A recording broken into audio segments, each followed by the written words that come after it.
Hi there friends, if you're new to my channel, my name's Nicole and I'm here today to share with you my March favorites. It's a bit of a weird mix, I'm going to be honest. It's very media heavier, at least it feels that way, because I don't have that many actual products to share with you, but I had enough that I did want to film one of these videos. To start with, I have one skincare thing. It is the Enzymian, I think that's how you say it, facial moisturizer from Lush, which says it's good for oily skin. It has avocado, fresh fruit ingredients, and organic aloe vera in it. I don't really know. In any case, actually my friend Corinne gave this to me because she had it left over before she moved back to Australia, but it smells pretty nice. I mean, it smells okay. It's pretty inoffensive. It smells like a skincare product. You can see I'm almost done with it. But I've been using it every night and I think it's actually like really nice on my skin and I really like the consistency of it, so I would recommend this. The next thing is actually an old favorite. It is the Kat Von D Tattoo Liner, which is kind of just a staple liquid eyeliner as far as, you know, nicer lines go. I just have it in the Trooper Black. And I've been using it a lot more lately. It's really nice for doing really thin, precise lines. Like, I also use the Stila liquid eyeliner, which is a really nice one, and in some ways I prefer it. But if you want to do like a thin, subtle line, the Stila does not work at all, at least for me. Whereas this, I can like just actually line my lash line with it if I want to. And I had kind of not been using it for a while, found it in my makeup bag again, and now I've been really loving it. My third and final actual product is the Tanya Burr Selfie Sculpt, I think that's all it is called, Selfie Sculpt. It's an eyebrow pencil. It just has a little spoolie on one end, and then it's one of the ones that's kind of like a thicker line instead of just a normal pencil. But I actually really like it, and I got it in Superdrug for like £2.99, which is insane, so highly recommend that. I don't actually know what color I have it in. It's like a medium brown or something, but it's a fairly good match. I'm not actually wearing it today. I'm wearing my Benefit one, but this is by far the best, by far, eyebrow product I've ever found in the drugstore, so I highly recommend it. And also it's just in this beautiful gold and black packaging, so what's not to love? The last actual item I have to share with you is a bit of a weird one, I'm not going to lie. It's this hedgehog. So I volunteer at the Charles Dickens Museum, if you don't already know that, and we got these hedgehogs in our shop at, I think, like the end of February, beginning of March, and I ended up buying one the first day that I was there that they had them in because they were only £6. We still have some, actually. If you're in London and want to go to the Charles Dickens Museum, we have some more of these guys. But so basically why we have it is that apparently in Victorian kitchens, they would often keep a hedgehog to eat like insects and things like that, kind of in the same way that a barn has a cat. And so we have like a fake hedgehog down in our basement that we refer to as Bill Spikes, after the character in Oliver Bill Sykes. And so I've been kind of calling this little guy Bill Spikes as well, after the one that we have in the museum. I still haven't decided for certain if I'm going to keep referring to him as Bill Spikes or if I'm going to actually name him Charles Dickens, or maybe even Chaz Dickens, as I like to refer to the classic author by. But I love him. He's honestly one of the softest stuffed animals I've ever held. Like, he's so cute and tiny and soft. And right now he lives on my desk because I have a tiny, tiny kitchen. But one day whenever I have a little bit bigger of a kitchen, I would love to like find a shelf or somewhere in the kitchen to put him. So sorry to my future roommates, if any of you are watching this, because yeah, I have a hedgehog for our kitchen. So I said that this was going to be a pretty quick video as I didn't have that much to share with you, but what I have left is 2 songs, 2 shows, and 1 TV series. And the TV series is Victoria Season 2, which I watched all of this month, I think. May have started it in February, but I watched all of Season 2 or Series 2, depending on where you're from, what you'll call it, and I loved it even more than the first season. I think that Victoria is such a good show. I was a little bit worried whenever it first was announced because Victoria is one of my favorite historical characters of all time. Prince Albert is another favorite of mine. I love Lord Melbourne and Prince Ernst as well. And so I was a little bit, you know, it's always like a little bit stressful whenever something's coming out about a historical favorite of yours because you feel like there's so much potential for disappointment if they don't handle it well, if they don't, you know, kind of have the same interpretation of the character that you share from what you've read. but I love how they're portraying Victoria. I think that Jenna Coleman is the perfect Victoria. I think that she does such a splendid job. She also actually, I think, bears quite a resemblance to the actual Victoria, the way that they have her, you know, made up to look in the show. I think she really captures the essence of who she was based on everything that I've read, and I'm just so impressed by her acting. I think that she does really nice at like subtle acting as well.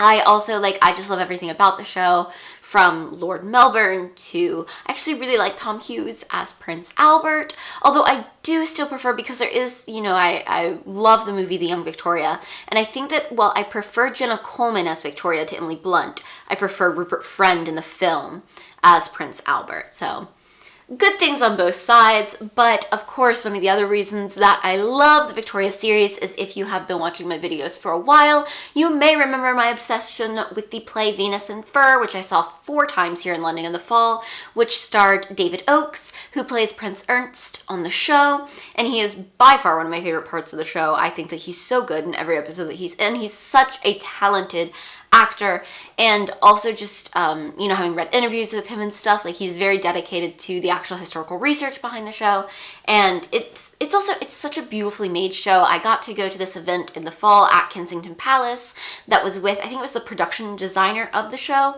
talking kind of about how they design the sets and everything, and how they pick where to film on location and all that kind of stuff, how you create or recreate this historical world. And I'm just fascinated by all of it. I just think so stunning.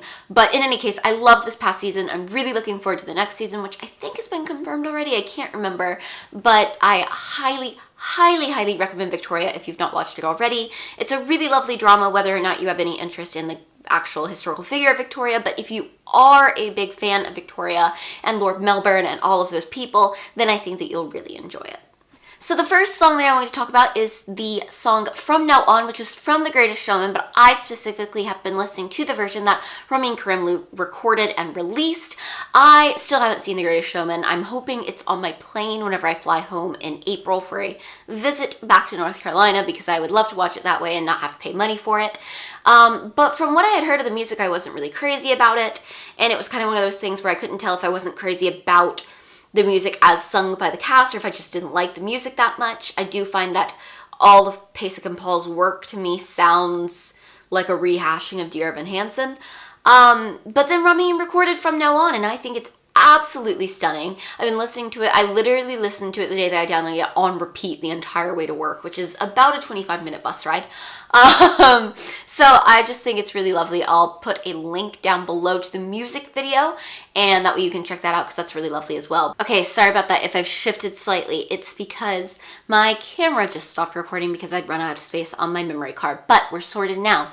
In any case, I highly recommend checking out Ramin's cover of From Now On. Whether or not you like The Greatest Showman and the music from it, I think it's still worth taking a listen, even if you think that you don't like the song already. The other song, unsurprisingly probably, is the Tonight/Found Hamel drop from Ben Platt and Lin-Manuel Miranda. It's a thing I didn't know I needed in my life, but I definitely did. Hearing Lin sing Dear Evan Hansen stuff blew my mind. It's a really lovely arrangement, I believe done by Alex Lacamoire. I'm almost certain that's correct. And it's just a great song. I've been listening to it on repeat as well. Like, again, the day that I downloaded it, the day that it came out, I listened to it the entire way to work. And I just think it's really stunning. And even more, it's to benefit March for Our Lives, which is something that I'm a big believer in and really believe in supporting. So, you know, not only are you, supporting artists that, if you like them, then you like, but also you're supporting a really important movement. So I think everyone should download the song. My last 2 things are 2 shows that I want to talk about. March has actually been a really weird month for me in terms of seeing theater, and that it's almost been like a drought.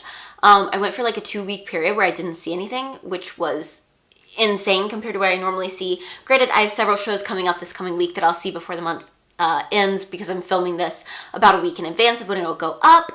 But the 2 shows that I wanted to talk about are The Grinning Man, which I know I've talked about a lot already. I did a whole video on it. I think I actually did feature it in my February favorites, but I've seen it twice this month, so it felt like it was worth putting it in again because I am obsessed with this show. I need a cast album so soon, and it just extended, so instead of ending on April 14th, it is now running until May 5th. And yes, I already have a ticket for May 5th. So I'm going now on the original closing date and the new closing date. But if you are in London, if you can get yourself to London, I highly recommend seeing the show. It's so innovative and exciting and semi-immersive and just a really beautiful kind of what I would call a dark fairy tale. I can't say enough good things about it. The cast are all stunning. I've also seen understudies every time I've gone in different roles, and it's still just an equally beautiful and stunning production. I obviously cannot say enough good things about Louis Maskell as Grimpain. I think it's one of the top 10 performances I've ever seen in my life. And I'm just so in love with the show. So if you're interested in doing a Broadway transfer of that, that would make my life. I was going to say year, but life. Please let it transfer to Broadway. Please, theater gods. The other show that I want to talk about is Julius Caesar at the Bridge Theater. I remember reading Julius Caesar in school and really enjoying it. So I was excited to go and see it at the Bridge Theater with people like Ben Whishaw and Michelle Fairley in the cast, who were both insanely good. Both of them such talented people. And I just loved this production. So if you don't know, if you've not heard about it, it's again an immersive production. The way that they've set up the Bridge Theater, there is seating, but then if you buy a pit ticket, you are standing for the whole time. Luckily, they've shortened it down so it's not the full length that it sometimes is. I think it's like 2 hours maybe, I want to say. But they have all these different blocks that rise up and out of the floor, so where the stage is constantly changing, and they just use the pit a lot as well. It's a modern staging of it, so the battle scenes are really intense. There's debris falling and rubble and barbed wire and stuff, and it's really thrilling if you're in the pit because there's, the ushers will come at you and be like, move, and then a platform will rise where you were standing and they'll be, acting on it, and it's crazy. You get very close to the actors, very close to the action. I was kind of at the front of the stage area as it was at that point in the part where they actually kill Caesar, which was insane. I just can't say enough good things about it. It starts with kind of a rock concert, so I think it's still open for a couple more weeks whenever you're seeing this. It's not open very long though, so if you want to see it, definitely rush to go see it. You can get discount tickets for the pit, or the mob, I think is what they call it. Actually, I think it's called mob tickets on Today Tix.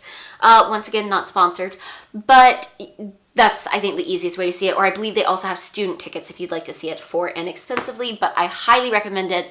It will kind of make you rethink Shakespeare and your experience of it, and I would love to see more productions done like that soon. I'm just all about the semi-immersive, immersive theater right now. Apparently, I've been listening to Great Comet a lot.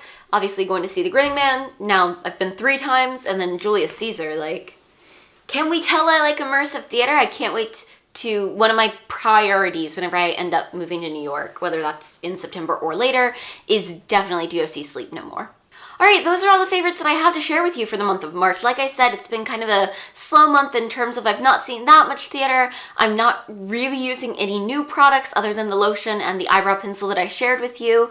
But I still wanted to talk about these things because the few things that I had to share with you were things that I'm very passionate about. So let me know what you've been loving in the month of March. If you enjoyed this video, don't forget to give it a thumbs up because that totally makes my day. And to subscribe to my channel because we are inching closer to 300 subscribers, which would make me super happy. Also, I will leave links to my blog and my social medias down below if you'd like to follow me on any of those platforms. I would love to talk to you there. Otherwise, I'll see you again super soon. Bye!